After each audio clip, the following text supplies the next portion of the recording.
Telugu Desam party నాయకుడు ఉన్నాడు. అతను ఆ రోజు ముఖ్యమంత్రికి కంప్లైంట్ ఇస్తే కిరణ్ కుమార్ దాని మీద సర్వే చేయించి అదంతా కూడా రెవెన్యూ వాళ్ళు ఫారెస్ట్ వాళ్ళు జాయింట్ సర్వే చేసి ఇది ప్రైవేట్ ల్యాండ్, ఇది ఫారెస్ట్ డిపార్ట్మెంట్కి సంబంధం లేదని కూడా తేల్చడం జరిగింది.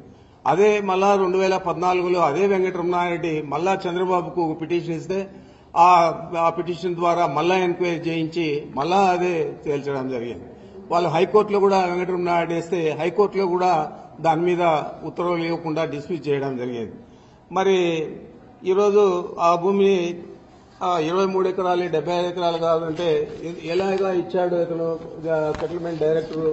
మరి ఆ భూమి ఎక్స్టెంట్ కూడా ఈ రోడ్డు వేసేదానికి అంతకుముందు అయితే కార్ట్ ట్రాక్ కూడా అది మనం పక్కా రోడ్డు వేసేదానికి కూడా మేము అప్లికేషన్ పెడితే అక్కడ ఉన్న బిల్డింగ్స్ కు వీటికన్నిటికీ కలిపి అక్కడున్న రైతులకంతా కూడా అవసరం అని చెప్పి ఆ రోజు